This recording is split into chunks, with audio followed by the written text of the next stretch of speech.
శ్రీ గురుభ్యో నమః. జై శ్రీకృష్ణ. మిత్రులందరికీ శుభోదయం. ఈరోజు మన యూట్యూబ్ ఛానల్లో మనము వలువలకే విలువలు అనే అంశం, దాని గురించి కవులు చెప్పినటువంటి చమత్కార పద్యాల్ని అనుసంధానం చేసుకోబోతున్నాం. ఎందుకంటే వలువలు అంటే వస్త్రాలు. ఈనాడు కూడా సమాజంలో మనం చూస్తూ ఉన్నాం. ఏదైనా వేడుకలు అవి జరిగినప్పుడు మంచి ధగధగాయమానమైనటువంటి వస్త్రాలు, ధగధగాయమానమైనటువంటి ఆభరణాలు ధరించి అనేకమైనటువంటి సౌందర్యాలేపనాలు పూసుకొని సంచరించిన వాళ్ళకి ఎక్కువ గౌరవము లభించడం, ఇవన్నీ మనం ఈవేళ కూడా చూస్తూనే ఉన్నాం. అయితే మనకి పెద్దలు చెప్పినట్లు గుణాహ పూజాస్థానం, వ్యక్తి యొక్క దుస్తులను బట్టి, వారి యొక్క ఆకారాన్ని బట్టి, వారి యొక్క విగ్రహాన్ని బట్టి కాకుండా వారిలో ఉండే సద్గుణాలను బట్టి మనం గౌరవించాలి అని ఈరోజు చెప్పుకోబోయే అంశంలో మనం గ్రహించాలి. దాని గురించి కవులు ఎంత చమత్కారంగా చెప్పారంటే, మన ప్రాచీన తెలుగు కవులు చాకివానితోడ జగడాలు పడలేక సిరిగలాడు పట్టు చీర కట్టే, శివుడు తోలు కట్టె సీయని మదిరోసి భైరవుండు చీర పారవైచే. చీర అంటే స్త్రీలు ధరించేది చీర అని కాదు. చీర అంటే సంస్కృత భాషలో వస్త్ర విశేషము, చాలా పొడవైనటువంటి వస్త్రము, శరీరాన్ని ఆచ్ఛాదన చేసేటువంటిది అని. అటువంటి అర్థంలో ఇక్కడ కవి ఏం చెప్తున్నాడు? చాకివానితోడ జగడాలు పడలేక, మనకి బట్టలు శుభ్రం చేసి చలువ చేసి ఇచ్చేటువంటి మడివేలు. చాకివానికి మరొక పేరేంటంటే మడివేలు, రజకుడు. వానితో వాదోపవాదాలు పడలేక సిరిగలాడు పట్టు చీర కట్టే. సిరిగలాడు అంటే విష్ణుమూర్తి, సిరి కలవాడు, లక్ష్మీదేవి యొక్క భర్త. ఆవిడ ఎక్కడుంటే అక్కడే కదా సిరి. అందువలన ఆయన ఏం చేశారంటే, ఈ బట్టలు మార్చుకోవడం, మాటి మాటికి ఉతకమని ఇవ్వడం, అతను సరిగ్గా తేకపోవడం, ఇవన్నీ ఎందుకు? ఇవన్నీ ఈవేళ చూస్తున్నాం కదా మనం. అందుకని ఆయన ఏం చేశారట, పట్టు చీర కట్టే. పట్టు చీర, పట్టు వస్త్రాలు, పట్టు పీతాంబరాలు ధరిస్తున్నాడు. అది ఏ రోజుకి ఆ రోజు మార్చుకోవచ్చు, మళ్ళీ ఎప్పుడైనా దులిపేసుకుని దాన్ని ధరించవచ్చు.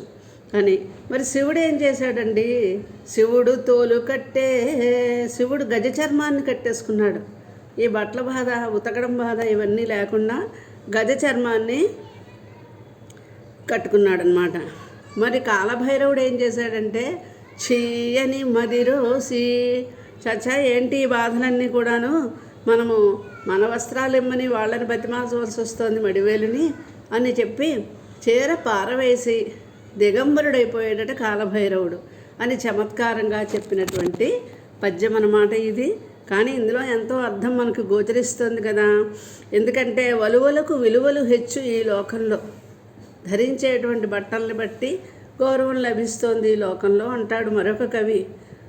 ఎందుకంటే మహానుభావులు, మహాత్ములు, మహాపాండిత్యం కలవారు, గొప్పవారు ఎప్పుడూ సామాన్యంగా నిరాడంబరంగా ఉంటారు. ఈశ్వరచంద్ర విద్యాసాగర్ యొక్క ఉదంతంలో మనకు ఆ విషయం స్పష్టమే. గాంధీ మహాత్ముడి యొక్క ఉదంతంలో ఆ విషయం మనకి స్పష్టమే. గాంధీ మహాత్ముడు ఒకసారి కామన్వెల్త్ రౌండ్ టేబుల్ సమావేశానికి వెళ్ళారట. ఆయన యథాప్రకారము అంగవస్త్రము ధరించి వెళ్తే ఆ సభలో ఉండేటువంటి దొరలందరూ కూడా వారిని చూసి పరిహసించారు. అందుకని గాంధీ గారు ఏం చేశారట, సూటు బూటు తీసుకొచ్చి ఎంతో ఖరీదైన వస్తువు ఎక్కడో అక్కడ తీసుకుని అద్దెకి ఆ వలువలను ధరించి ఆ సమావేశానికి హాజరవ్వడం జరిగింది. సమావేశానంతరం అక్కడ రకరకాలైన పదార్థాలతో విందు భోజనం పెట్టారట. పెడితే గాంధీ గారు ఏం చేశారట, ఈ పదార్థాలన్నింటినీ తాను ధరించినటువంటి కోటు మీద వేసుకోవడం మొదలుపెట్టారు. అప్పుడు అక్కడున్న ప్రతినిధులు, ఏమిటండి మహాత్మా ఇలా చేస్తున్నారు అంటే, మీరు వస్త్రాలకే కదా విలువ ఇచ్చారు, అందుకని వస్త్రాలకే నేను భోజనం పెడుతున్నాను అన్నారు. ఇది చమత్కారంగా చెప్పిన గాంధీ మహాత్ముడు యొక్క ఉదంతం ద్వారా మనకేంటంటే, వస్త్రం ప్రాధాన్యం కాదు, గుణములే ప్రాధాన్యం అనే విషయాన్ని ఎల్లరూ గ్రహించాల్సిన అవసరం ఉందన్నమాట. ఈనాడు కూడా ఎంతో ఖరీదైన దుస్తులు ధరిస్తే, అది నకిలీ బంగారమైనా సరే, ఎన్నో ఆభరణాలు ధరిస్తే వాళ్ళకి అంత గౌరవం లభిస్తూ ఉండడం మనం చూస్తూనే ఉంటాం. అందుకనే మరొక కవి ఈ విధంగా చమత్కరించారు మరొక పద్యంలో. పీతాంబరుని పిలిచి పిల్లనిచ్చిన మామ గజ ధర్మధారికి గరళమిచ్చే. పట్టు పీతాంబరాలు ధరించాడని చెప్పి క్షీరసాగరుడు విష్ణుమూర్తిని పిలిచి తన కుమార్తెనిచ్చి వివాహం చేశాడు. అదే క్షీరసాగరుడు గజచర్మం కట్టుకున్నాడు, తోలుబట్టలు కట్టుకున్నాడు, ఈయనకెందుకు అని ఆ పరమేశ్వరుడికి విషం ఇచ్చాడట. చూసారా, వలువలకు విలువలు హెచ్చు అనే విషయం. దొరవేషమునకు విందుల సంగుగేస్తూ చింపిగుడ్డల వాని చేత్కరించు.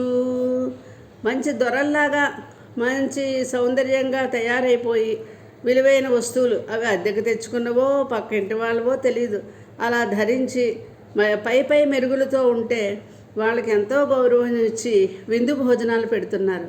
చిరిగిపోయిన బట్టలు కట్టుకున్న వాళ్ళని అందరూ చేత్కరించుకుంటూ ఉన్నారు. అద్దె గుడ్డల వాని కర్ధాసనం బిచ్చి కౌపీన ధారిని కసరిగొట్టు. అద్దెకి తెచ్చుకున్న బట్టలైనా సరే ఖరీదైనవి ధరించి వస్తే మన ప్రక్కనే సింహాసనంలో వాళ్ళకి ప్రదేశం ఇచ్చి కూర్చోమని చూపిస్తున్నాం. కౌపీనం ధరించిన వాళ్ళకి అంటే అంగవస్త్రం గోచి ధరించిన వారికి కసిరి కొట్టి చేత్కరిస్తూ ఉన్నారు సమాజం. ఇలాగే మంచి భగవత్ స్వరూపాన్ని కూడా చెప్తూ ఉంటారు. రోడ్డు మీద కూడా అనేకమైన రాళ్ళు అవి కనబడితే మనం తన్నుతూ ఉంటాము. అదే వస్త్రాలతో వాటితో అలంకరించినట్లయితే దానిని దైవంగా పూజిస్తున్నాము అని ఇక్కడ వస్త్రాలకుండే విశేషాన్ని చెప్పడానికి మాత్రమే కవి ఈ విధంగా మనకి ఇన్ని ఉపమానాలు చెప్పారు. చెప్తూ ఏమంటున్నారు, వలువలను బట్టి లోకాన విలువ హెచ్చు. మనం ధరించే గుడ్డలను బట్టే విలువ లభిస్తూ ఉంటుందట. వలువలకు విలువ హెచ్చు ఈ రీతి చెలువ వలయు.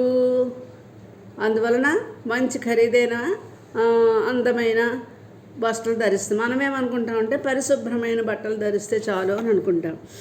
అట్టి నీ చేతి చలువ మహాత్మ్య మెరుగు కలుగు ఘనులకు నేడు సత్కార సభలు అనేది ఒక రజకండు ఉద్దేశం చెప్పింది. ఓ మడివేలు, అంచేత నీ చేతి మహాత్మ్యం ఏంటంటే మాకు సత్కారాలు గౌరవాలు లభించాలంటే నువ్వు శుభ్రం చేసినటువంటి వస్త్రాల వలనే మాకు ఈ సత్కారాలు అవి లభిస్తున్నాయని కవులు వలువలకు విలువలు హెచ్చు అనే విషయాన్ని మనకు చెప్పడానికి ఇంత చమత్కారమైన పద్యాన్ని అందించారు.